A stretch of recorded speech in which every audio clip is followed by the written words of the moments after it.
that was good. My name is Ed Howie, and this is How We Grow a Brand. 1, 2, 3, If you like what you learned from this video, help us promote this channel by clicking the like button below or subscribing to our channel. Ready to go? Let's get into today's chat. Woo! Here we go. Tell me about being a highly successful female leader in, let's just call it an atypically male or typically male industry, not only the meat industry, but retail. Yeah. Yeah. Oh my gosh. Where to start, I right? think the best thing that could have prepared me for really anything in my career was working in a meatpacking plant. Wow.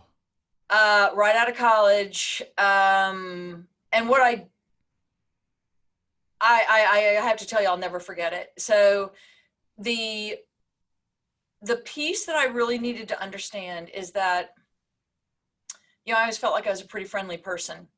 But what I recognized is that the fact that I was from the South, so I worked at a packing plant in Iowa. I was from the South, so I didn't talk like them. I had this ridiculous foreign car that the locks froze up on all the time in Iowa in the winter.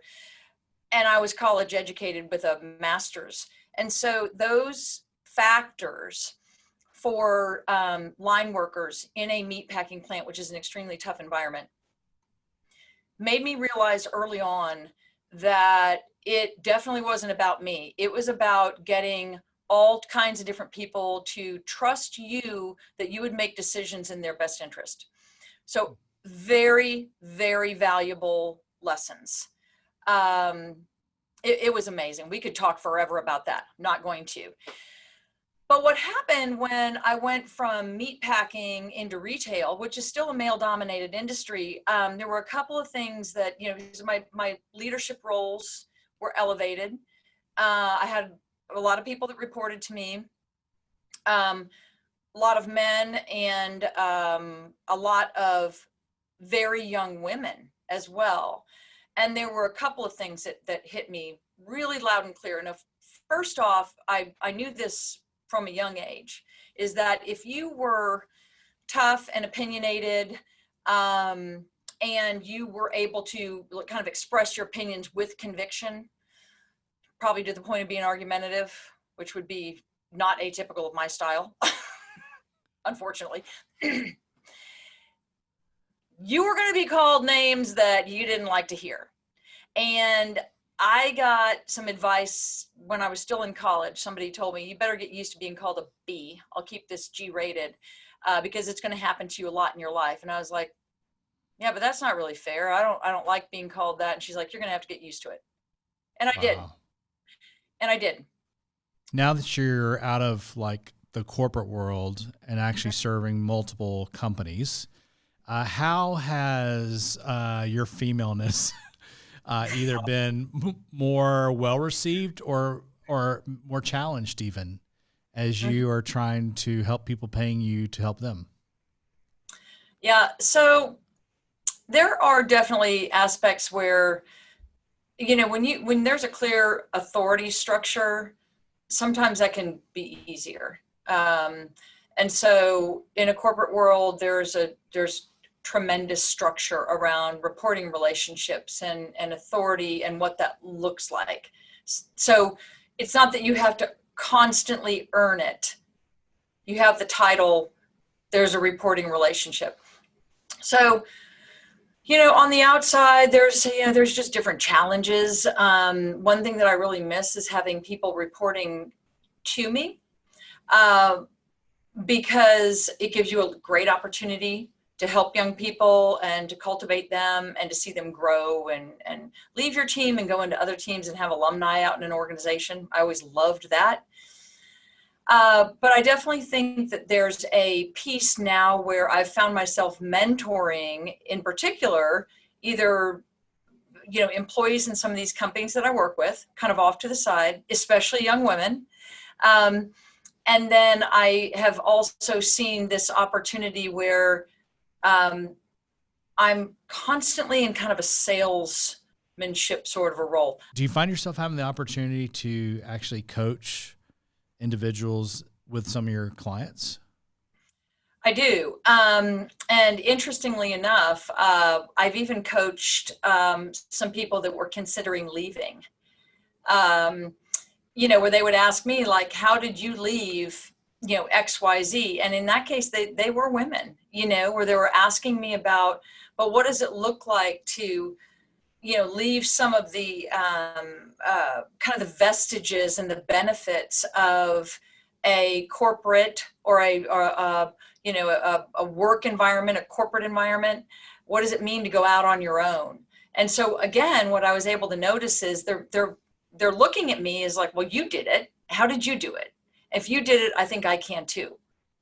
My job was to say, yeah, you can do it. Watch out for these things, prepare yourself this way, you'll be fine.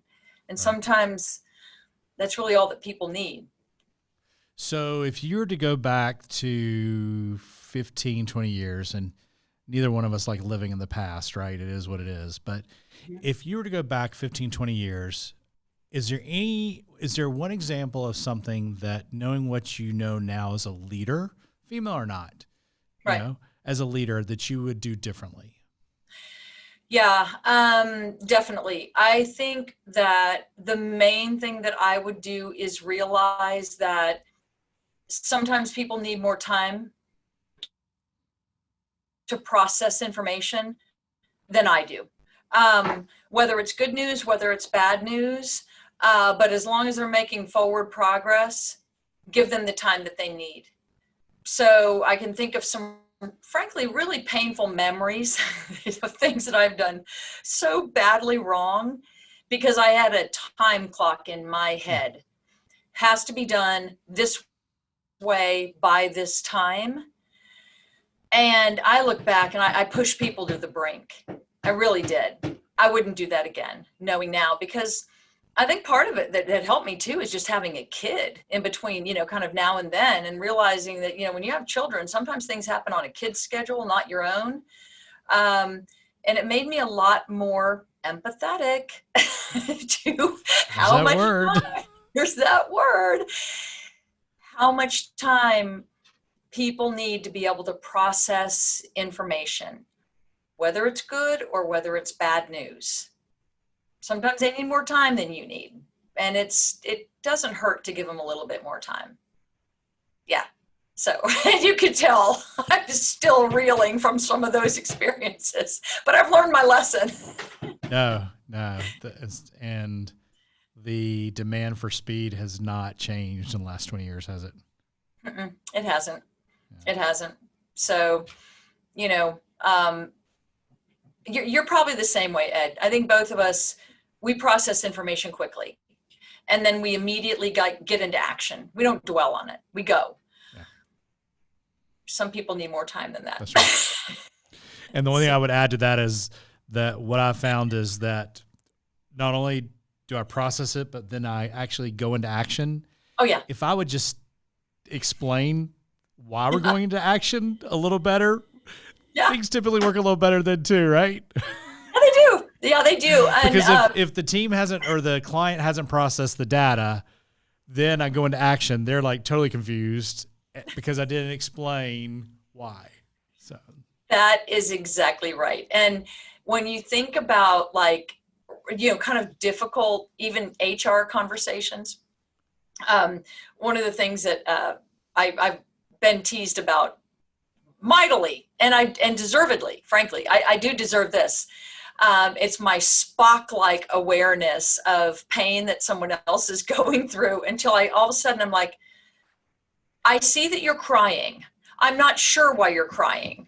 Do you need to get a hold of yourself, or do you need to explain to me why you're crying? And then they're like, that doesn't help, So, but once I can understand, I'm like, now I understand what has you so upset, and I can understand it.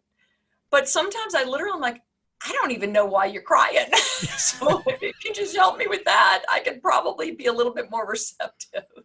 Understood. Again, empathy. Empathy is the word for the day. Thanks, Molly. Thanks, Ed. So that's it for today. If any of this works in your business this week, I'd love to hear about it in the comments or just message me. I'm Ed Howie, and you've been listening to Howie Grow a Brand. Hope we've inspired some joy in you, and you'll inspire some joy in others. See you soon.